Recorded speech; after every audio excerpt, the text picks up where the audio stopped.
Kami, bangsa Indonesia, dengan ini menjatakan kemerdekaan Indonesia. Aku mau tahu semuanya. Bayangkan kalian lagi asik main game di kamar, tiba-tiba ada orang asing masuk bawa koper. Nah, terus bilang, ini kamar gue sekarang, lu tidur di gudang ya. Kesal? Pasti. Nah, itulah yang terjadi pada akhir 1948.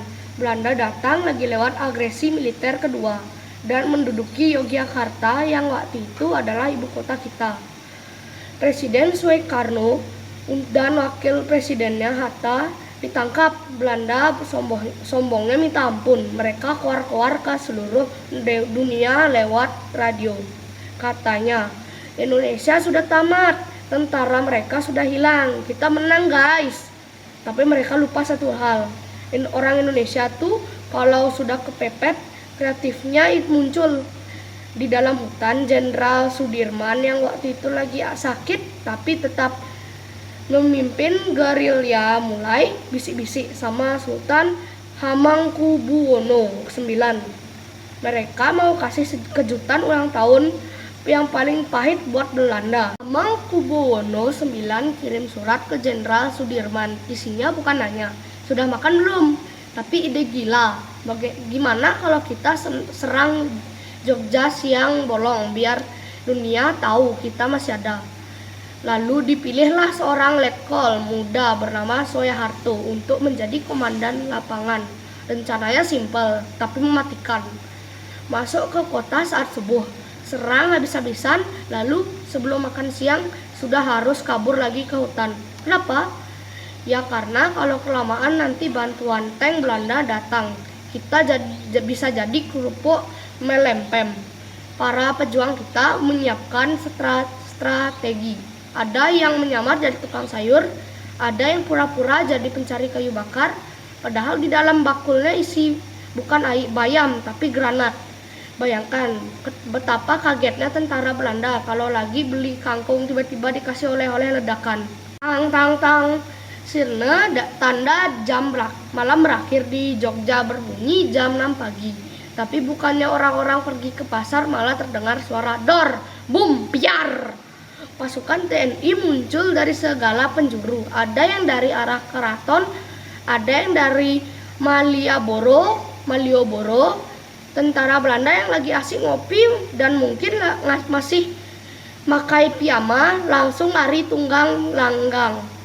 Mereka bingung, katanya Indonesia sudah mati. Ini yang menembak hantu atau gimana?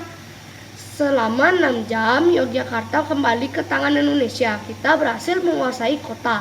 Tidak lama memang, cuma sampai 12 jam siang. Tapi efeknya wah lebih dahsyat dari viralnya video TikTok yang paling populer sekalipun. Berita ini terbang lewat radio gerilya sampai ke markas FPBB di Amerika Serikat. Dunia langsung heboh. Belanda bohong, Indonesia masih hidup dan masih jago berantem. Di jam 12 siang sesuai rencana, pasukan kita ghosting alias menghilang. Masuk ke hutan lagi sebelum bantuan besar Belanda datang. Belanda cuma bisa gigit jari melihat kota yang sudah berantakan. Gara-gara peristiwa 1 Maret ini, posisi Indonesia di mata dunia jadi kuat banget. Belanda dipaksa balik ke meja perundingan. Dan akhirnya mereka harus mengakui kedaulatan kita. Jadi, kalau bukan karena serangan 6 jam yang nekat itu, mungkin kita masih harus hormat sama bendera asing. Pesan moralnya, jangan pernah sombong seperti Belanda dan jangan pernah menyerah seperti pejuang kita. Meskipun cuma punya modal sedikit, kalau kompak dan pakai otak, kita bisa mengalahkan raksasa. Sekarang siapa yang mau jadi pahlawan masa kini? Cuma caranya gampang, gak usah bawa granat, cukup belajar yang rajin dan jangan lupa beresin tempat tidur sendiri.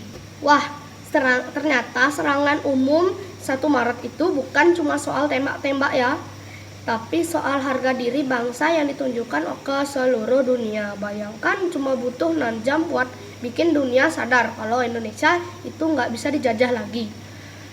Seru banget kan kalau belajar sejarah nggak pakai ngantuk. Nah, kalau kamu nggak mau ketinggalan cerita-cerita pahlawan kita yang kocak tapi sakti, atau rahasia dunia lainnya di serial Aku Mau Tahu Semuanya. Jadi segitu aja untuk konten Aku Mau Tahu Semuanya. Sampai jumpa di petualangan sejarah lainnya. Dadah. Terima kasih sudah menonton. Kalau video ini bermanfaat, jangan lupa like, share, dan subscribe ya.